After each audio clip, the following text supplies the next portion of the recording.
Going out drag racing, and we got plenty of footage for over on RCG Racing.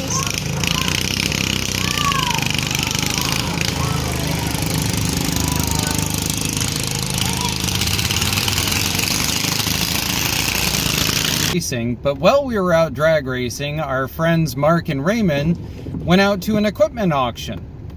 This morning I got an email from Mark saying that he has a trailer full of stuff and we can have whatever we want off of the trailer.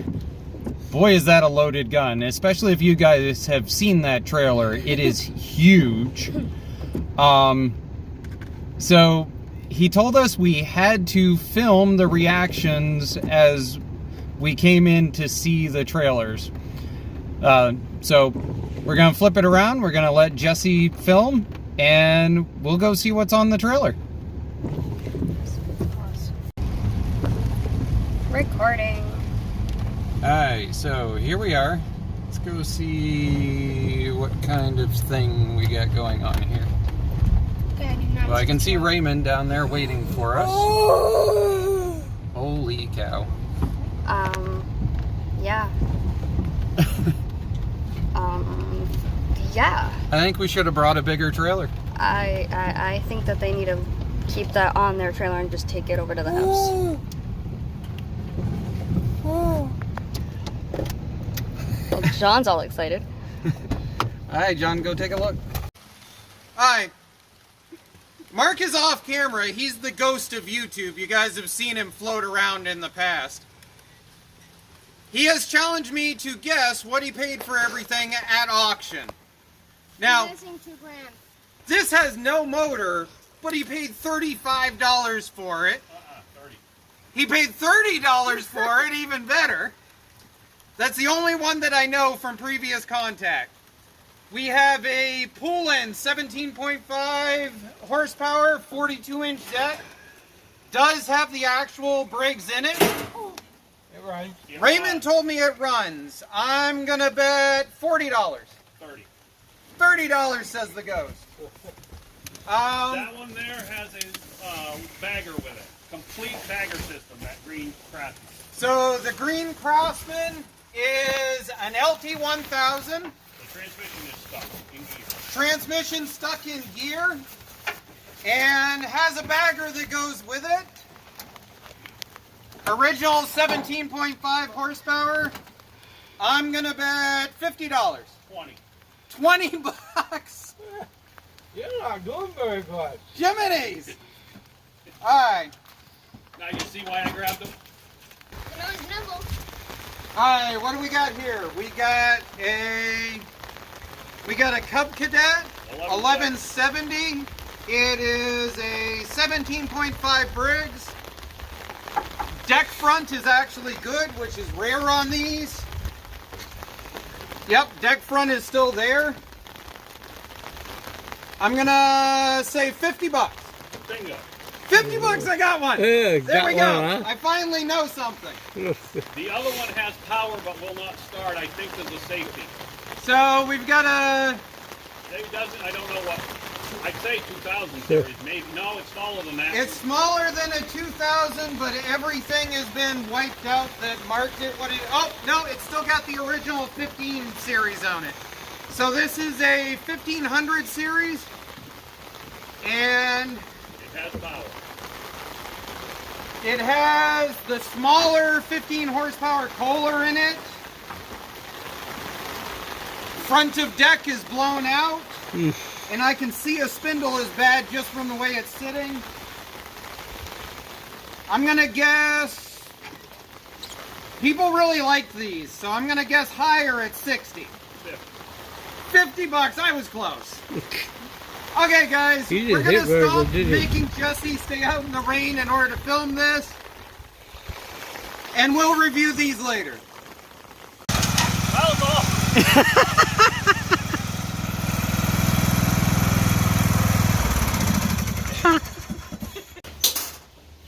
So normally this would be the part of the video that I would grab my nice squirt bottle of gas and I'd grab my booster pack and we'd see if we could fire something up.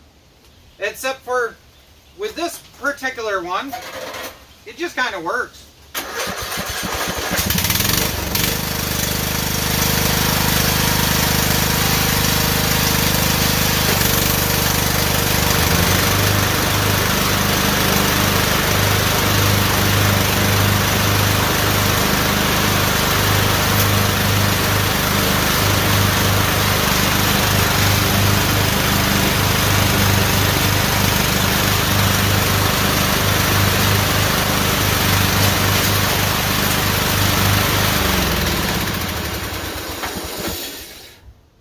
So as you can see, the deck refuses to disengage, but that's a minor thing. That's a matter of just pull it, clean it, and put a spring on it, which it's missing. So that's easy to diagnose. Now the rest of the machines, I doubt we're going to be able to have this kind of luck with them, but we'll see if we can at least make them kick over a little bit. Here we go. Now, this one here, if we look on the side, is stuck in gear. The shift keys are definitely broken in the on position. So what I've done is I've jammed it as far as the brakes are concerned. And we're just going to go and see what happens here. Now, I actually hypothesized that this thing will run, because what I noticed was that the battery in this has been disconnected, and I'm going to bet it was so that nobody would accidentally start it while it was in gear, which means that they were worried about it, and that to me indicates that hopefully it will run. So we'll clip that on there, and we'll clip that right there. Now this battery is dead, so we're going to do our little boost it anyway trick here. There we go. And let's see if it'll actually try to do something. So much for that idea.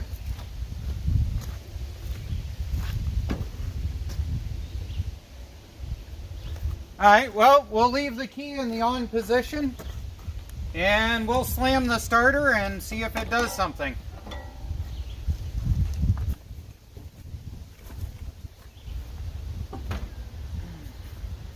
Choke all the way up.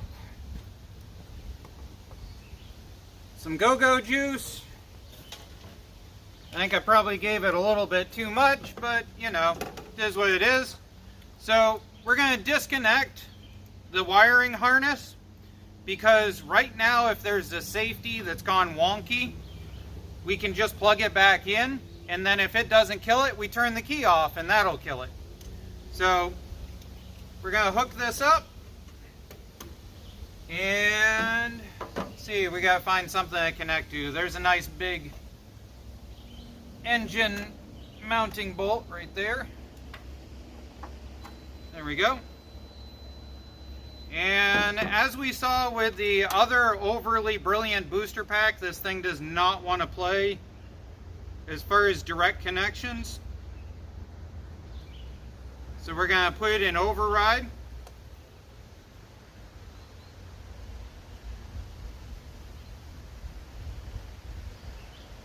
And this one's actually got some sort of self-protection that just kicked in.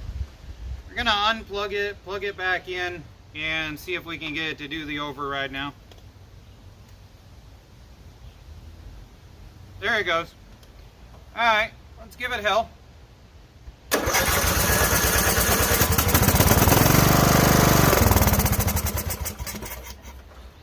Alright, now we were expecting that.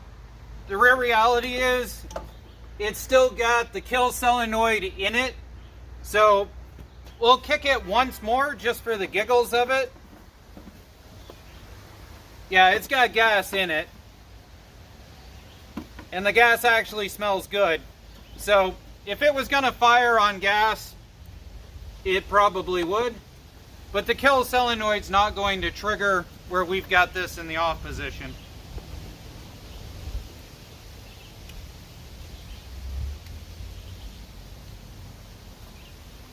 So, let's see if we can boost it one more.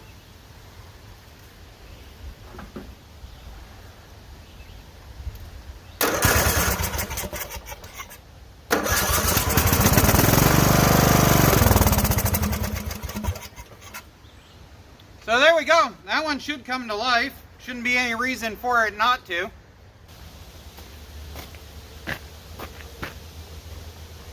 Now this one I don't have as many hopes for, and the reason being is because it is covered in a lot of critical rust. The battery on it is totally rusted up and not happy at all.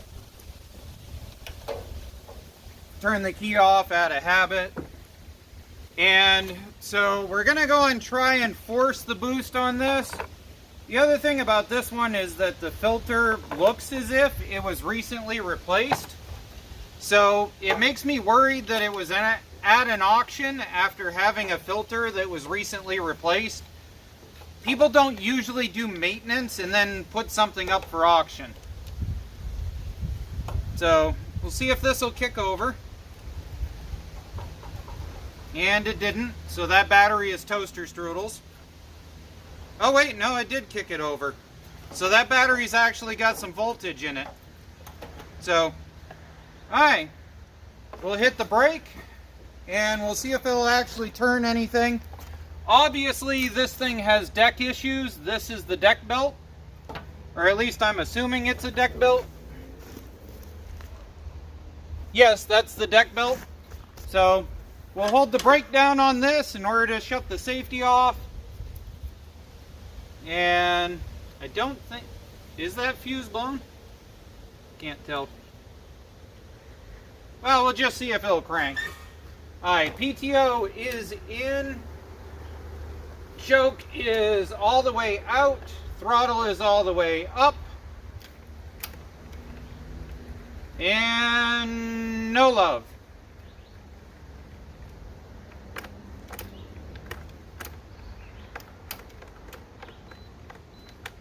Okay, I can hear the solenoid kicking, but we've got nothing going to the motor. So we're going to punch this down. We're going to see if we can hit our parking brake. We're going to undo this.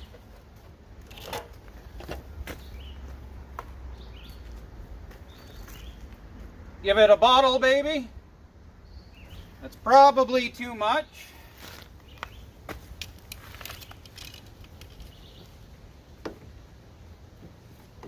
And we're going to see if we can go and zap the starter.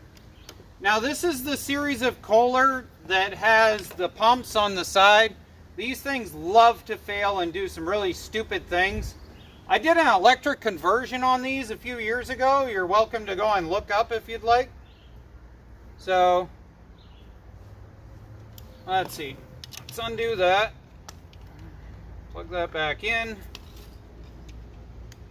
There we go.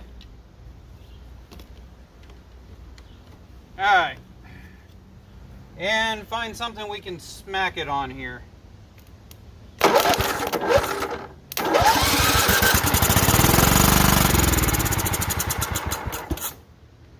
That was a lot of smoke, and there is definitely a mouse nest inside this one.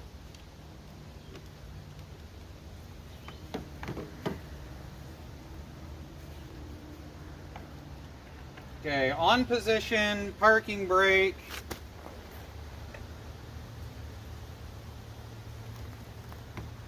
Bunch of gas. See what the gas in this actually looks like.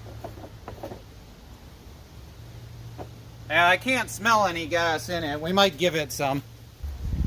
I don't usually like to put gas into mystery machines, but I have a feeling that most of these machines came from somebody upgrading their fleet, and they're mostly just worn out. Not that they're overly messed up or damaged or whatever. So, we gave it some gas. I can see gas is now in this filter here. So, disconnect this, plug it back in. Oh, still mad at me. One of the things about these smart, stupid toggles is you have to give them time enough for the red light to die when it's mad at you. If you don't give it enough time to die, then it decides to be all necromonster on you and keep coming back and screwing you up. So plug it in, hit the boost button, feel it click over, and smack this thing with some positives.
Honestly, I think really all this actually needs is the starter solenoid replaced.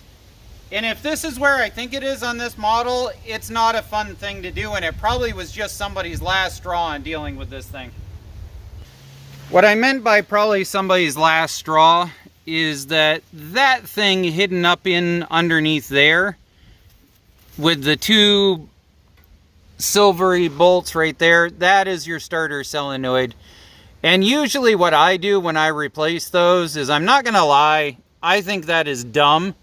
So what I do is I come around here and I tap and I drill this hole out and I mount it grounded to here instead of in underneath there. The cable usually just barely makes it perfectly fine. So out of curiosity, let's reach in and see what these blades look like. Yeah, those blades are sharp and they're spinning. I'm gonna bet this thing just hit somebody's last nerve when it ended up blowing that belt and they threw it in the auction. The tires, the front ones are tubed, the rear one on this side is tubed, this one over here is also tubed, and that one is tubed. So all of the hard part has already been done on this thing. Just need to get it back up and running and out the door. So, one last one. What do you guys think? What's going to happen here? Well, actually, second to last one to discuss, but we'll talk about the last one after this. Alright, back into here. Now, this one is... Actually, I'll pick up the camera and I'll show you guys. This one is a blatant MTD clone. So, we've got the F&R shifter. We've got the 17.5 that's in here. This one has a ton of oil in the front of it, but it does have compression. So I'm going to bet money it's probably got a blown head gasket. And if we pull the oil dipstick, as you can see, it's on the low side. So it probably started smoking and eating oil. On a lot of these, I will end up doing a head gasket on them anyway, just because it's $14.95 worth of not going to blow up the moment the customer gets it home. The other thing about this particular series, the 15, the 17, the 17.5, is that I have found just sitting, for some reason, the carburetors love to drain the last of the gas in, and it eats the side of the head gasket out. And so they'll run for about a week or two, and then they'll blow the head gasket out the side. So a lot of times you're better off just to do it. Now, definitely there's pine needles and junk inside of this motor, and somebody didn't care about it very well, and they left all their water bottles in it. Let's see what the gas looks like. Gas is gone, but there's no shellac at the bottom of the tank, which is a good sign. So, let's stuff you guys onto the tripod, and we'll see what we can do. You guys don't want to be seeing from the rear. You want to see from the front. That way when there's smoke and all kinds of other stupid things or mice come running out, you'll be able to see it, right? So let's throw you in the tripod. Here we go. And let's see what we can do here. So yet again, where this is an MTD based Cub Cadet, we're gonna slam that brake forward. We're gonna slam this. And literally this entire thing is exactly the same as those bug-eyed yard machine things that have the yellow hood and the gray hooded white machines. Even the dashboards actually interchange. All of this body pan, all of it does. Mowing decks are even interchangeable. So you can go and take a green yard machine deck and you can paint it yellow and you can stuff it on one of these things. So let's see here. We're gonna see if that cranks. And no, it does not. Give it some choke. We got no battery sign whatsoever coming out of this thing.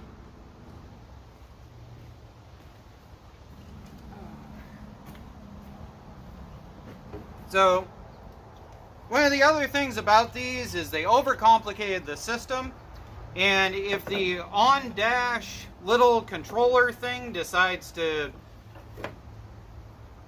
go and kick the bucket, or whatever your personal term is,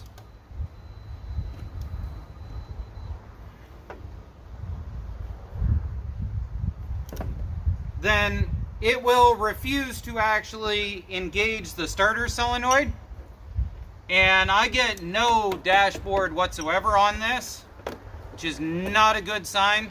That's usually a pretty good indication that that stupid little controller circuit failed, and you just have to straight wire these things when that happens. So that is not happy. We're gonna put this into override just to double check that it's not that the battery doesn't have enough to instigate it. So there's that. Try again. Well, so the battery just didn't instigate it, so let's give it some go-go juice. And I'm gonna bet this had carburetor problems because it's got a fuel shutoff in it, and that's usually the solution for people who don't want to deal with a carburetor problem. So let's try this again. Whoop, we got to kick this back over because it's got a timeout on it, just like all these overcomplicated dumb electronic things do now.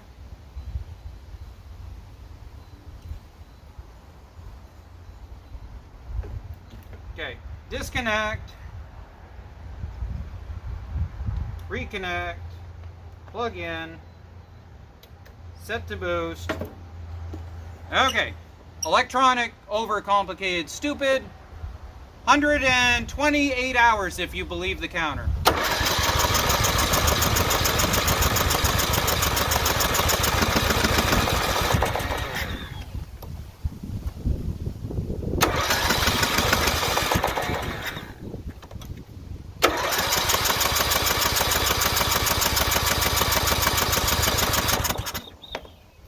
I don't like how I don't think that I can hear an actual kick to the motor.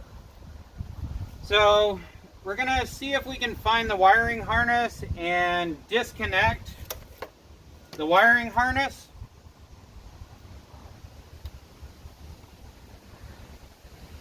Which should be this wire down here for the coil kill. And on this older style with this kind of cap, it's usually kind of a roundish plug. Here we go.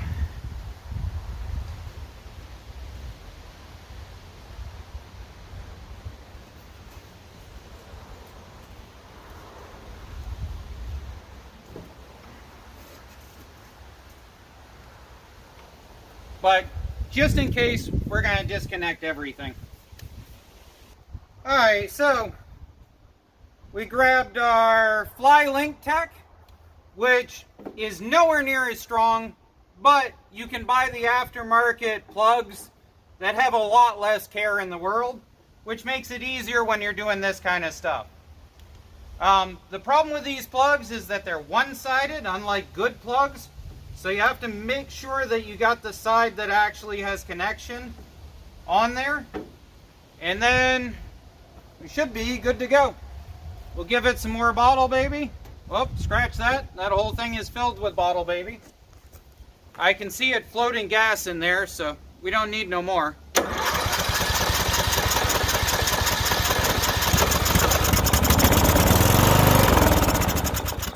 Yep, that was what was going on. We had a coil kill of some sort that was instigating things. So, this still has a carburetor kill on it. But just for the giggles of it, let's see if we open up that and we give it some gas, if we can make it actually decide to run on its own fuel tank.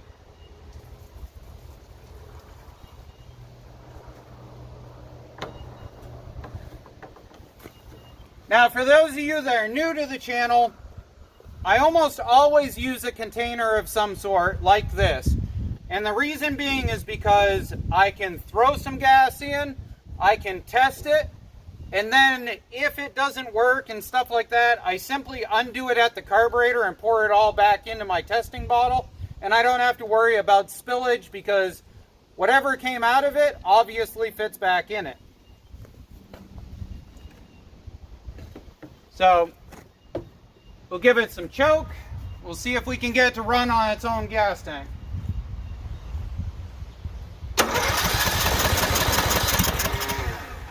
Close.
Well, there we go.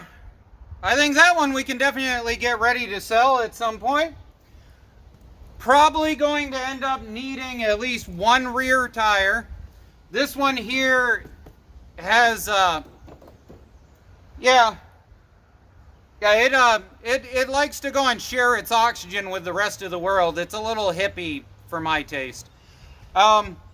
So, that obviously runs. We can mow with it and get it going.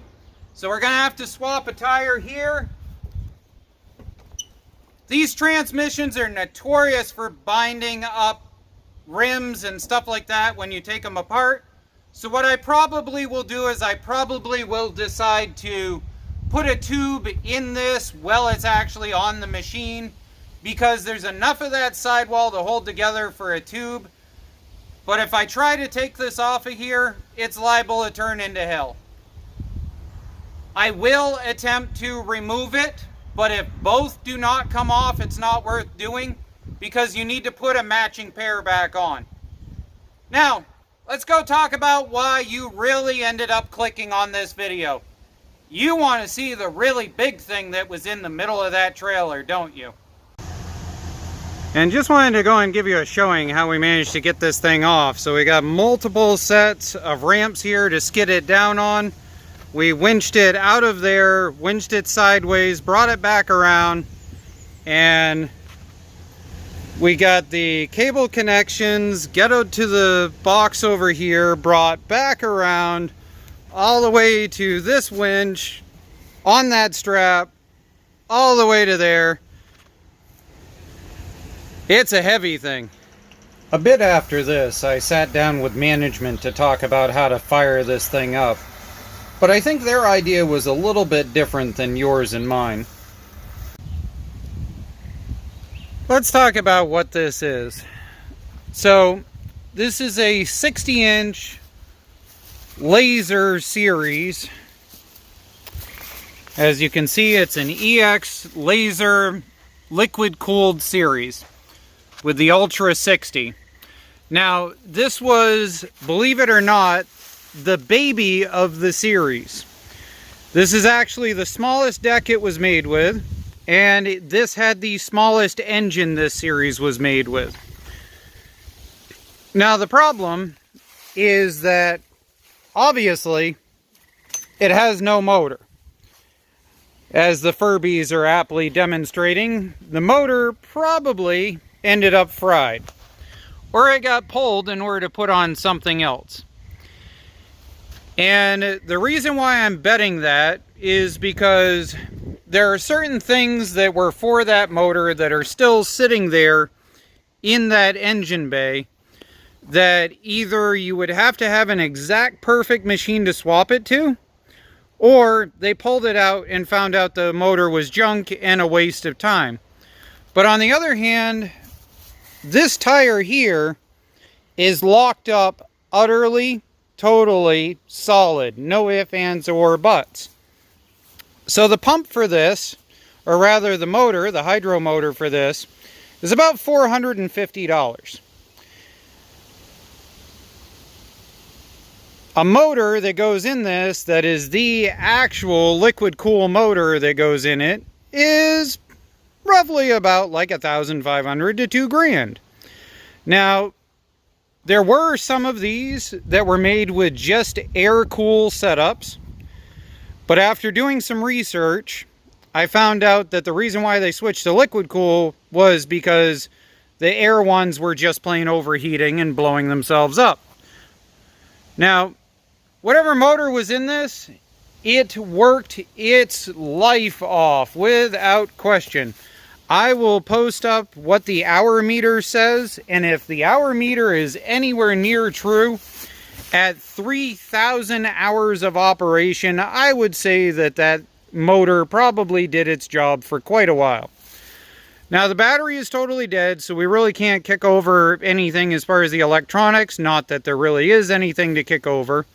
The one thing that we can definitely see is that the hydro controls, they actuate and are not stuck on either side. If we reach across, we can grab this one. And as you can see, it moves. They are not stuck, which is half the battle.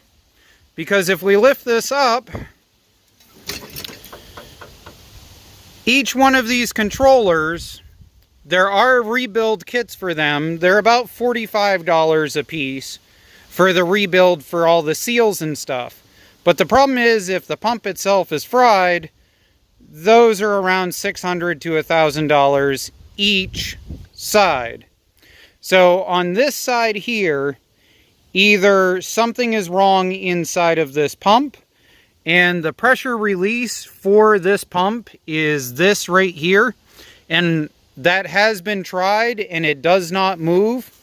So either the pump itself is seized, or the motor is seized. We don't know which one, and we won't be able to until we can get something that fires up in the rear of this thing. Now, the problem is also that somebody did not graciously include the drive pulley for this. And the drive pulley is not just a simple V-belt. It's one of these.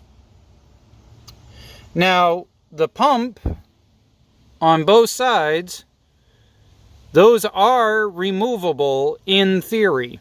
They look pretty rusted, but they are removable. So there is a possibility that we could try to rig this thing with a motor of some sort and then see if it'll actually operate the hydros and then go from there. But at 3,000 hours, it's a $30 gamble for something that we might be able to play with. Because if it had enough torque in order to run all of this and everything and drive those giant tires, I bet we could make something really fun out of it, don't you? But if you'll excuse me, judging from the tipped over can, my management group has managed to get a little soda tipsy, and I need to go get a fire extinguisher. So we'll call that good for this video. And we'll have a couple of tractor hunty type videos showing up later on this week.